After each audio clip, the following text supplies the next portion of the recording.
बिस्मिल्लाहिर्रहमानिर्रहीम, अस्सलामु अलैकुम। आज के लेक्चर में हम लोग कवर करने वाले हैं जी वर्ल्ड मैप का एक लेआउट। और इसके अंदर आप लोगों का बहुत ज़्यादा डिमांड आ रही थी, ये थोड़ा सा विजिबल अच्छा नहीं है तो मैं दूसरा यूज़ कर लेती हूँ। बहुत ज़्यादा डिमांड आ रही थी कि वर्ल्ड जो लेआउट है वो कवर करवा दें। तो मैं आपको बता देती हूँ कि ये करना क्यों इम्पोर्टेंट है और आप किस तरीके से करेंगे तो ये आपके लिए इफ़ेक्टिव हो जाएगा।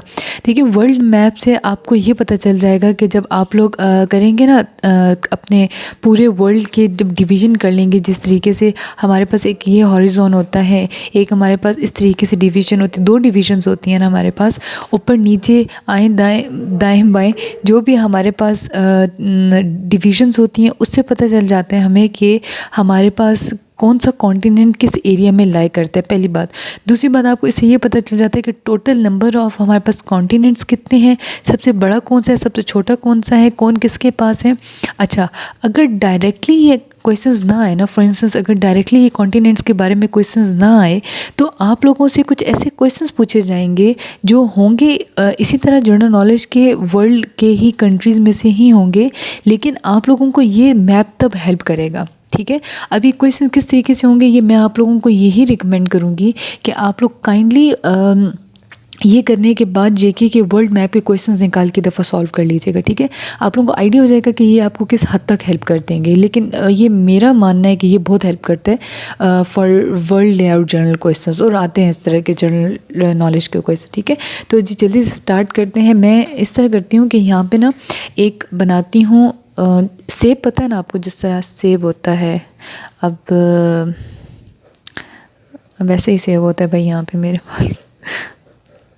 ओके, अच्छा, अब मैं जब सेब को इस तरीके से काटती हूँ बीच में से, तो मेरे पास ऑब्वियसली 2 आ जाते हैं ना। एक इसी तरह का आ जाता है मेरे पास जिसके अंदर इस तरह के बीज होते हैं, और दूसरा इस तरह आ जाता है जिसमें बीज होते हैं। ठीक है, अब समझ लें कि दुनिया भी इसी तरह गोल है और दुनिया को बीच में से स्लाइस करने के बाद का जो मैप है वो मैं आपके सामने ड्रॉ कर रही हूँ। ठीक है, अब इसको ड्रॉ कैसे करेंगे, इस तरह कुछ ड्रॉ करेंगे कि ये, और दूसरा होगा ये, फिर इस तरह साथ साथ ड्रॉ करते जाइएगा और हम लोग साथ साथ इसकी मेन पॉइंट्स पे लिखते जाएंगे। ठीक है, वो बोर्ड निकालना और करना बहुत ही मुश्किल लग रहा था, तो मैंने कहा टाइम वेस्ट किए बगैर जल्दी से इसको कर लिया जाए। अच्छा जी, ये आपके पास दुनिया का हिस्सा है। ठीक है, अब मैं जल्दी से ना इसके ऊपर कॉन्टिनेंट्स ड्रॉ कर देती हूँ, कौन कौन से कॉन्टिनेंट्स होते हैं, ताकि आप लोग अपने पास एक लिस्ट बना लें। ठीक है, चलें जी, तो ये मैंने लिख दी है सारे कॉन्टिनेंट्स। एशिया है, यूरोप है, अफ्रीका है, north America, south America, Antarctica, Australia. ठीक है, काउंट कर लें 1 2 3 4 5 6 7। ठीक है, टोटल हमारे पास कितने कॉन्टिनेंट्स हैं, 7 कॉन्टिनेंट्स हैं। अब आप लोगों ने यहाँ पे करने की क्या चीज़ें हैं, सबसे बड़ा कॉन्टिनेंट कौन सा है, सबसे छोटा कॉन्टिनेंट कौन सा है। ठीक है, मैं लिखती जाती हूँ नंबरिंग, या ऐसे करते हैं यहाँ पे ना, आप लोग अपने पास भी इसी तरह बना लें। एक एरिया के हिसाब से नंबरिंग करते हैं हम लोग। ठीक है, और दूसरी नंबरिंग करेंगे हम लोग पॉपुलेशन के हिसाब से। ठीक है, सबसे बड़ा कॉन्टिनेंट कौन सा होता है एरिया वाइज, तो सबसे बड़ा आपके पास अपना एशिया, आपका बहुत अपना एशिया सबसे बड़ा, और पॉपुलेशन में भी एशिया सबसे पहले नंबर पे आता है, मतलब सबसे ज़्यादा जो पॉपुलेशन है that is in Asia. Okay, second number पे आ जाती है हमारे पास चीज़ दैट इज़ अफ्रीका। ठीक है, ये देखें 1 2। ठीक है, 1 सबसे बड़ी एरिया, सबसे उसके बाद सेकंड नंबर पे एरिया किसका आ जाता है, अफ्रीका का आ जाता है। नंबर 3 पे एरिया आता है जी,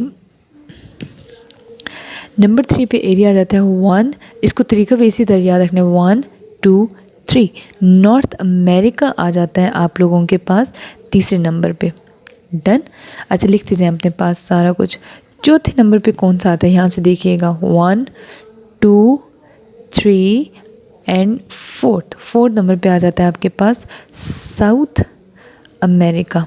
ठीक है, अब इसमें से क्वेश्चन इस सीक्वेंस में नहीं आएगा, लेकिन सबसे बड़ा और सबसे छोटा आपको पता होना चाहिए। ठीक है, सबसे बड़ा एशिया है और सबसे छोटा ऑस्ट्रेलिया। ठीक है, इस तरीके से, या इस तरह से कौन 2 कॉन्टिनेंट्स के नाम हो सकते हैं कि इसमें से बड़ा कौन सा, तो इस तरह के भी क्वेश्चन आ सकते हैं आपके पास। और 5th नंबर पे जगह मेरे पास हो गया ख़त्म। 5th नंबर पे आपके पास आ जाता है, देखें 1 2 3 4 एंड एंटार्क्टिका एंटार्क्टिका आ जाता है इस वक्त, अंटार्कटिका। ओके, लास्ट पे मतलब 5th नंबर पे आ जाता है अंटार्कटिका। अब इसके बाद आ जाता है हमारे पास 6 एंड आ जाता है 7। 6 नंबर पे आपके पास आ जाते हैं, देखें अगेन 1 2 3 4 5। मैं आपको पहले बता चुकी हूँ ऑस्ट्रेलिया सबसे छोटा है, तो ऑस्ट्रेलिया तो आ जाएगा लास्ट पे, लेकिन इसके हिसाब से कौन सा चीज़ रहेगी, यूरोप रहेगा, तो ये आ जाता है हमारे पास यूरोप। डन, ये हो गया एरिया के हिसाब से। अब हम इसी को पॉपुलेशन के हिसाब से करते हैं कि इसको किस तरीके से हम लोग लेके चलेंगे। देखें पॉपुलेशन में एशिया जो है वो पहले नंबर पे आ जाता है, ठीक। दूसरे नंबर पे अगेन बिल्कुल वैसे ही अफ्रीका दूसरे नंबर पे आ जाता है पॉपुलेशन के हिसाब से। तीसरे नंबर पे यहाँ पे आ जाता है जी यूरोप। ये थोड़ी सी बात है इंटरेस्टिंग कि यूरोप हालांकि 6ठे नंबर पे सबसे बड़ा कॉन्टिनेंट है, मतलब छोटा है वैसे, सब इन सब में से छोटा कॉन्टिनेंट है, इससे छोटा सिर्फ एक ऑस्ट्रेलिया है, लेकिन जब आबादी की बात करें तो यूरोप के अंदर तीसरे नंबर पे सबसे ज़्यादा आबादी। इट मीन्स कि बहुत डेंस है, डेंसली पॉपुलेटेड है यूरोप हमारे पास, ठीक है। चौथे नंबर पर हमारे पास आ जाता है अगेन तकरीबन उसी तरतीब से हम चलेंगे, नॉर्थ अमेरिका आ गया, ठीक है। नॉर्थ अमेरिका के बाद हमारे पास 5th नंबर पे आ गया साउथ अमेरिका पॉपुलेशन के हिसाब से। 6 नंबर पे आ जाता है हमारे पास ऑस्ट्रेलिया एंड 7th नंबर पे आ जाता है हमारे पास अंटार्कटिका, ठीक है। ये अंटार्कटिका आ जाते हैं और देख लीजिएगा कि अंटार्कटिका में बहुत ज़्यादा होती है ठंड, इस वजह से यहाँ पे सबसे कम पॉपुलेशन होती है, ये भी चीज़ याद रखनी है।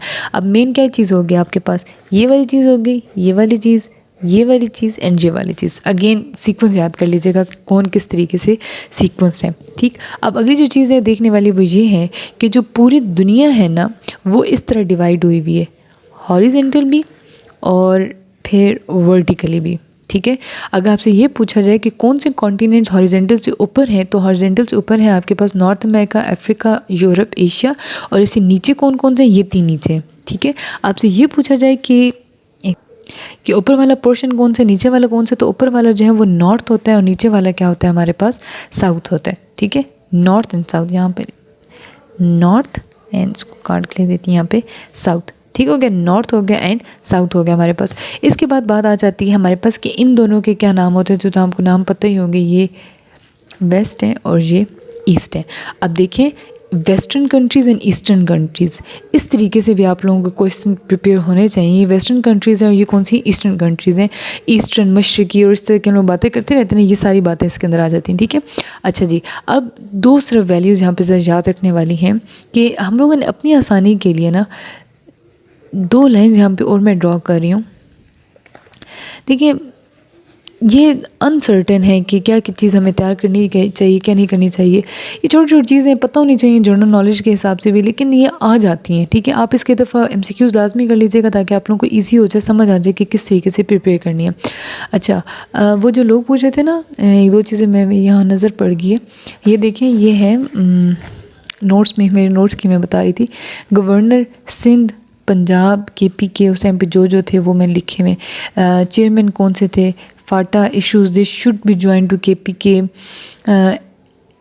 कौन सा पता नहीं, एंड टाइम एजेंडा से निकाल दिया है, पता नहीं अभी क्या था मुझे नहीं पता। बलूचिस्तान, नून लीग, हुकूमत, कुछ इस तरह की चीज़ें भी अपने पास लिख लिया करें, ठीक है जी, बड़ी इंपॉर्टेंट है ये।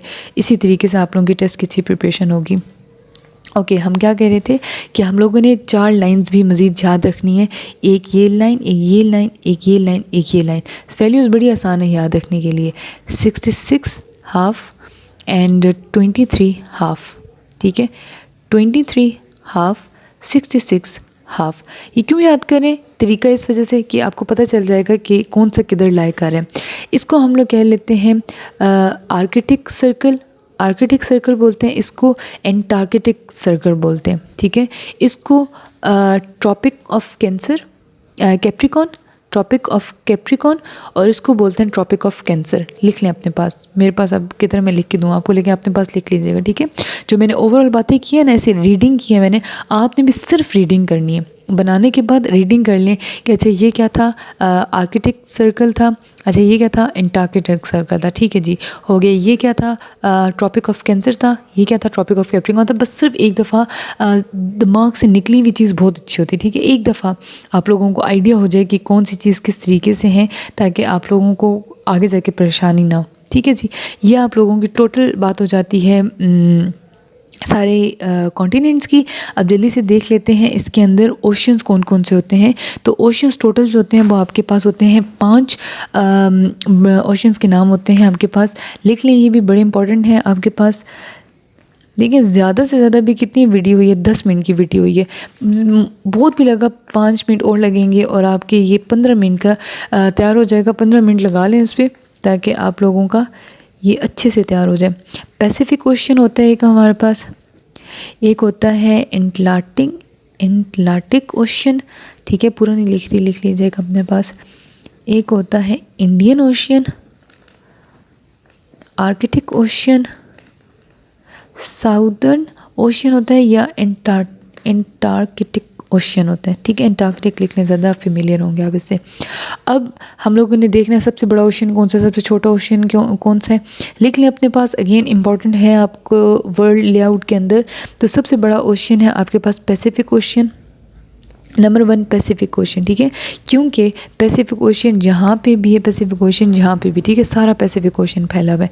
तो फर्स्ट नंबर पे आ जाता है पैसिफिक ओशन, सेकंड नंबर पे आता है एटलांटिक ओशन, ठीक है, थर्ड नंबर पे आता है इंडियन ओशन, आर्कटिक ओशन आ जाता है आपके पास 5th नंबर पे, और 4th नंबर पे आ जाता है एंटार्कटिक ओशन, ठीक है। ये उसके हिसाब से साइज़ के हिसाब से, मतलब एरिया कितना है, वॉल्यूम कितना है पानी का इसके अंदर, डेप्थ कितनी है, कोस्टल लाइन वगैरह सारा मिला के ये टोटल एक आपके पास समरीज निकल आई है, ठीक है जी। तो ये आप लोगों को टोटल मैंने आपको करवा दिया है। कॉन्टिनेंट्स के बारे में भी हो गया हमारे पास, एरिया और पॉपुलेशन, और ओशन के हिसाब से भी हमारे पास ये हो गया कंप्लीट। इसके अलावा आपको पता होना चाहिए वेस्टर्न एंड ईस्टर्न का भी पता होना चाहिए, नॉर्दर्न एंड साउदर्न का भी पता होना चाहिए। ये 4 मैंने आपको लाइंस बता दी हैं और इनके नाम क्या क्या हैं ये भी आपको बता दी है। पूछा जाए कि अफ्रीका क्वार्टर से ऊपर है या नीचे, तो अफ्रीका क्वार्टर से जो है वो क्या है, ऊपर है। और कौन सी ये, मतलब ये सारी आपको पोजीशनिंग पता होनी चाहिए। सबसे छोटा कौन सा, सबसे बड़ा कौन सा है, सबसे ज़्यादा किस में, सबसे कम किस में, अगेन ये सारी चीज़ें आप लोगों को होनी चाहिए पता। और इस तरीके की चीज़ें अपने नोट्स में लाजमी ऐड कर लें, इंशाल्लाह बहुत अच्छा होगा। आप लोगों की टेस्ट की डेट मोस्ट प्रॉबेबली 10 नवंबर के बाद आएगी या 10 नवंबर को होगी, ठीक है, ये डेट बन रही है।